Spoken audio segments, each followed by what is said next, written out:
Então bora, pessoal, começar aqui mais uma resolução de prova. O que fala a primeira questão, professor? Ela fala o seguinte. Maria e Léo estão jogando Joaquim Pô, popularmente conhecido como pedra, papel e tesoura. Cada jogador deve escolher uma opção entre jogar pedra, mão fechada, papel, mão aberta, e tesoura, deles em formato de número 2. Quantas combinações possíveis de respostas haverá no jogo? A questão já trouxe aqui um bem legal pra gente, né? Combinação. Vamos trocar a cor da canetinha aqui, deixa eu ver. Aqui, né? Opa, cadê?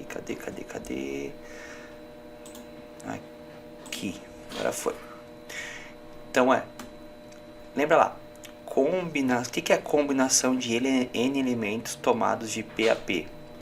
É o fatorial de N dividido por fatorial de P, que multiplica N menos P fatorial. Tá, professor, expandindo um pouco da fórmula, o que está acontecendo? Na real, a gente está escolhendo entre três opções, né? A gente está entre três opções para usar em uma. A gente está entre três opções para fazer uma jogada. Então é quanto? Ó, são três opções, pedra, papel e tesoura, para usar em uma jogada. N menos P, 3 menos 1 é 2 fatorial. E lembrando, né, o que é o fatorial? É pegar o 3 e sempre ir multiplicando pelo seu antecessor. Então a gente vai pegar 3, multiplicar por 2 fatorial. Vamos manter assim, você já vai entender por quê. Gente, 1 fatorial é 1, que multiplica 2 fatorial. Por que vale a pena fazer isso? A gente manda embora. A gente tem que a combinação aqui, então, é 3 vezes... É 3, né? A combinação que é 3. Mas essa é a combinação de um jogador. O jogador 2, o segundo jogador, também tem 3 opções. Então eu tenho as possibilidades de um jogador e o outro jogador, né, gente? E os prof pagaram? O que a gente vai ter então? A gente tem 3 de um e 3 de outro. Possibilidades totais então é multiplicar. Esse E é de multiplica. 3 vezes 3 é 9. Então no total nós temos 9 possibilidades. 3 de um e 3 de outro, né, gente? A alternativa B de bacana. Vem aqui, professor. Questão relativamente até legal de combinação, né? Aplica diretamente a fórmula. Só que a gente tinha que lembrar que a gente estava lidando com 2 jogadores. Então a gente tem que calcular a combinação de um e a combinação de outro. Meu muito obrigado e te aguardo na próxima questão. Tchau, tchau. Então bora, pessoal, para mais uma questão que fala anunciado. Enzo investiu 15 mil a juros simples de 2% ao mês e seu investimento rendeu 2.700 de lucro. Sendo assim, esse capital ficou investido por quantos meses? Gente, importante, tá? Primeiro eu tenho que ver como é que eu vou trocar a cor da caneta para sempre ficar no que eu quero, né? Mas não sei se trocou, não, acho que não. Deixa eu ver aqui, gente. Borracha. PowerPoint, né? Não tô muito acostumado com ele. Aqui, foi. Ele falou que é juros simples. Então, para juros simples, a gente tem a ideia de que os juros, que é aquele... juros como é que a gente pode pensar, né? Juros é quanto que eles vão estar te pagando por estar deixando o dinheiro investindo, né? Depois multiplicado pela taxa em porcentagem e o período de tempo. A questão fala que rendeu já 2.700. O capital investido foi 15 mil. A taxa é de 2% ao mês, então a gente representa como sendo 2 sobre o 100. A taxa na forma de fração. E o período, vamos deixar em T, que é o que a gente quer descobrir. A gente vai acabar descobrindo ele em mês, né? Já que a taxa já está ao mês. O que a gente pode fazer agora? A gente pode mandar esses dois zeros embora com esse 100. A gente fica com 2.700. Gente, 15 vezes 2 é 30, só que a gente tem esse zero aqui, né? Então é 300 que multiplica T. O T vai ser 2.700 que divide 300. Mandamos embora. O T é quanto? Professor, 27 que divide 3 é 9. 9 o quê? 9 meses, né? Então esse é o tempo que o dinheiro ficou investido para ter esses juros. A alternativa B, de bacana, mais novamente B, né? E 9. Vem aqui, professor. Muito obrigado e te aguardo numa próxima questão. Tchau, tchau. Então bora, pessoal, para mais uma questão aqui desta provinha. O que fala anunciado? Assinale a alternativa que indica corretamente a soma dos 50 primeiros termos da progressão a seguir. Mas qual que é a sequência, qual que é a progressão que existe aqui? Perceba, ó, do 9 para o 3 a gente está somando 4. Aqui a gente está somando 4. Aqui a gente está somando 4. Do 17 para o 21 a gente está somando 4. E do 21 para o 25 a gente está somando 4. Professor, temos aqui então uma progressão aritmética. Perfeito. E se ele pede a soma dos 50 primeiros termos, ó, a soma dos n termos em uma PA é o primeiro termo mais o último termo que multiplica a quantidade de termos sobre 2. Então, se ele quer a soma dos 50 termos, quem que é o primeiro termo? É 9, mais o último termo, que é o termo da posição 50, multiplicado por, eu tenho 50 termos, dividido por 2. Falta descobrir quem é esse termo aqui, não é? Falta sim, professor. Então, a gente pode pensar o seguinte, ó. A gente tem na PA a forma do termo geral, que é, para descobrir qualquer termo, pega o primeiro e soma a n menos 1, que multiplica a raiz. Então vamos lá. O termo na posição 50 é, o primeiro termo é 9, mais n menos 1, seria 49 vezes quanto? Vezes 4, que a gente descobriu que é a razão, né? É o número que eu estou sempre fazendo a soma. O A50, então, vai ser quanto? Vai ser 49 vezes 4, mais 9. E se a gente realizar essa conta, ó, 49 vezes 4, aqui fica 36, e aqui fica 19, né? Então, fica 9 mais 196. Vamos pensar, vamos fazer um cálculozinho mental aqui. Se fosse 196 mais 10, seria 206, só que é mais 9. Então, é 1 a menos, aí fica 205. Professor, então, o A na posição 50 representa 205. Perfeito. Com isso, a gente já pode resolver. Então, vamos lá. A soma dos 50 termos é igual a 9 mais 205, que multiplica... 50 que divide 2? 25. 205 mais 9, mesma ideia, vamos lá. Se fosse mais 10 é 215, mas a gente tem mais 9, então é 214, que multiplica,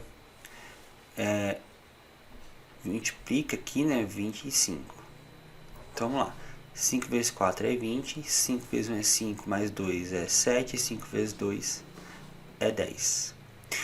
4 vezes 2 é 8, fica 2, 2 vezes 2 é 4. Somando, o que nós temos? 0, 7 mais 7 é 14, mais 1 é 15, 2 mais 1 é 3, 4 mais 1 é 5. Então, a soma dos 50 primeiros termos dessa PA é de 5.350, a alternativa C de conquista. Vem aqui, professor. Muito obrigado e te aguardo numa próxima questão. Tchau, tchau. Então, bora, pessoal, para mais uma questão em nosso preparatório. O que fala esta questãozinha aqui? Marcos, João e Luiz foram a uma loja de roupas e sapatos. Os itens vendidos para eles foram cinto, calça, camiseta, bermuda, jaqueta e um par de sapatos. Cada um deles comprou 2 itens diferentes e nenhum deles comprou itens repetidos ou iguais. Além disso, sabe-se que quem comprou cinto não comprou camiseta, quem comprou camiseta comprou também uma bermuda, Marcos comprou uma calça, quem comprou sapatos comprou também uma jaqueta e Luiz comprou sapatos. Diante dessas condições, é correto afirmar que... Professor, como é que eu posso resolver essa questão? Gente, ela aparentemente parece ser bastante truncada, né? Mas a gente vai dividir bem as informações. A gente quer saber aqui, né? O que Marcos, João e Luiz compraram. O que que a gente já sabe, ó? Luiz comprou calça mais jaqueta.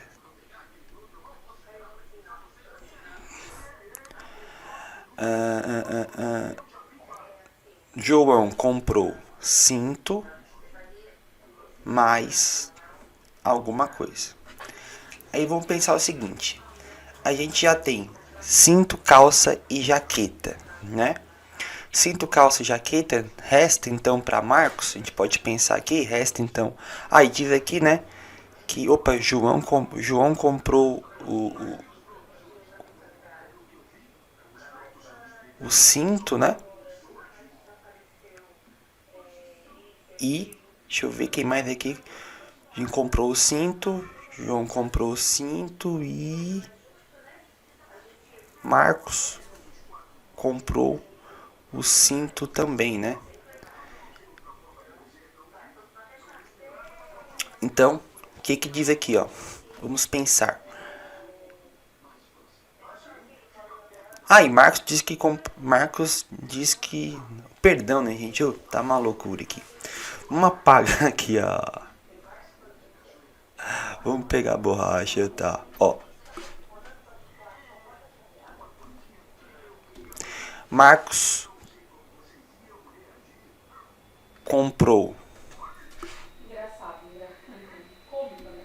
A sala delas é a que mais frente o armário enorme. Vamos pegar aqui a caneta. Diz que Marcos comprou o cinto. E diz que perdão aqui, né? Diz que Marcos comprou uma calça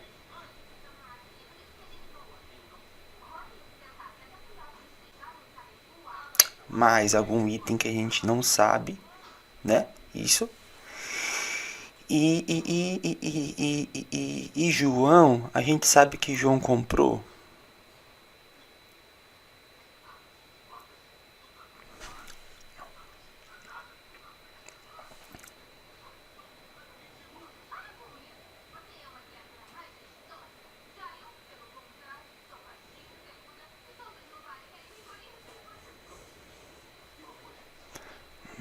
Vamos pegar e apagar aqui com a borracha, né, gente? Pra gente só não se confundir na elaboração.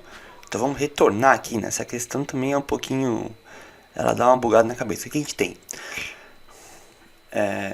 De fato, a gente sabe que Luiz.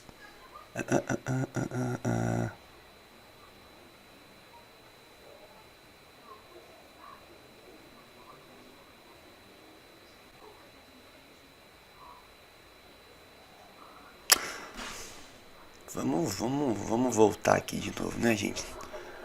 Eu percebi aqui que o professor deu uma bugada na questão. Vamos voltar aqui. Desde o início, ele novamente com calma. Não vou editar pra você ver que às vezes esses bugs de interpretação acontecem, ó. Luiz comprou sapatos. Beleza?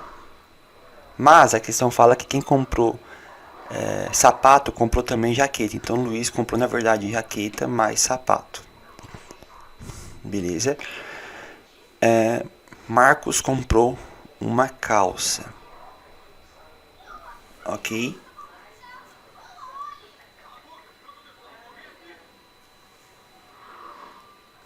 E então vamos pensar para João o que vai restar. Já foi comprado uma calça, sapato e jaqueta. Calça, sapato e jaqueta. Resta uma camiseta, bermuda. Camiseta, bermuda e cinto, né, gente? Camiseta, bermuda e cinto. E a gente sabe que então para João aqui e para Marcos, né, resta aqui, né, a bermuda, cinto e camiseta.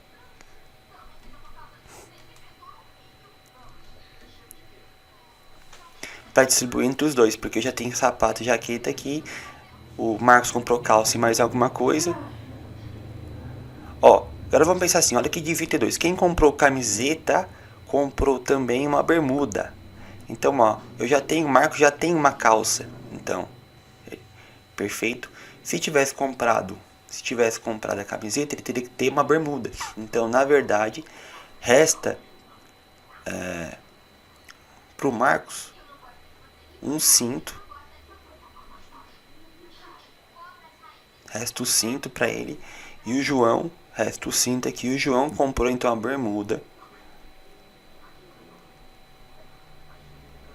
Mais a camiseta. Então a gente já fecha, né? O que a gente tem agora? Será que o João comprou o cinto? Não. Luiz comprou calça e camiseta, calça e jaqueta? Não, Luiz comprou sapato e jaqueta, né? João não comprou bermuda? Não, João comprou bermuda, né? Marcos comprou o cinto? Perfeito, né? Marcos comprou o cinto. Então a gente já marca a alternativa D. D de detona, né? A gente vem aqui, professor. Questãozinha delicada mesmo. Fácil da gente se confundir. E ficaria mais fácil a gente resolver ela escrevendo tudo, perfeito? Acredito que as duas últimas dessa prova realmente é que foram mais complicadinhas. Meus queridos alunos, muito obrigado e te aguardo na próxima e última questão. Tchau, tchau. Então bora, pessoal, para mais uma resolução em nosso canal aqui nesta provinha. Vamos para a última questão e o que fala? Assinale o gráfico e as assertivas seguintes e assinale V para verdadeiro e F para falso. A gente tem uma... Professor, estou desesperado aqui. A gente tem aqui, ó, as raízes dessa função são menos 2 menos 1. A função representa no gráfico representada é f de x é x ao quadrado menos 4x mais 3. Os pontos de máximo dessa função são pontos 1 e 0 e 3 e 0. Essa é uma função quadrática com pontos mínimos. Gente, aqui, vamos pensar, tá? O que eu quero trabalhar com vocês nessa questão? Mostrar para vocês que a gente fazendo uma bela análise do gráfico e das alternativas, a gente vai poder ver que dá para resolver essa questão com o mínimo de conta possível, só com uma boa análise. Gente, vamos com calma. A gente tem, de fato, uma função quadrática aqui, uma função quadrada, uma função de segundo grau, porque a gente tem um gráfico em parábola, certo? E o que a gente pode pensar? Ó, vamos analisar, vamos tentar já eliminar alguma alternativa. Quando ele fala que as raízes dessa função são menos 2 menos 1, lembra que numa função quadrada, enfim, num plano cartesiano que a gente tem um eixo x e y, a gente sempre tem um valor de x e um valor de y, certo? Quando ele fala raiz, ele quer saber qual que é o valor de x quando o gráfico passa por ele. Então, se a gente olhar bem, ó, o gráfico está bem bonito. Ó. O gráfico está passando aqui em duas situações, né? A gente tem uma primeira raiz 1, que ele está passando nessa coordenada, né? Quando o x vale 1 e o y vale 0. Raiz 1. E na raiz 2, quando o x, né, vale 3 e o y vale 0. Aqui a gente tem as duas raízes. Então, a primeira é falsa. Sendo falsa, vamos eliminar já a D e a E. Perceba que as duas são... A segunda opção é verdadeiro para as duas. E o que vai diferenciar vai ser o terceiro item dessa nossa... Aqui vai ser verdadeiro, né? E o que vai diferenciar o terceiro item dessa nossa função que diz o seguinte, ó. Um é verdadeiro e outro é falso. Então, aqui que vai diferenciar. Ó, os pontos de máximo dessa função são os pontos... Ih, professor, ponto máximo, cuidado. Aí aqui, mais um detalhe. Perceba que a função, ela tá tristinha, né? Se ela tá tristinha, quer dizer que o valor de A na função aqui, ele é negativo. É uma função decrescente, podemos pensar assim, né? E logo, ela não tem ponto máximo, ela tem ponto mínimo, que é esse ponto aqui, certo? Que é esse ponto aqui. E de fato, o ponto mínimo dessa função é o que? Ó, olha ali, vamos olhar aqui, valor para x e valor para y. É menos 2 para x e menos 1 para y. O que estava errado aqui nesse item é que ela falou ponto máximo, que é o ponto mínimo. Então tá falso mesmo.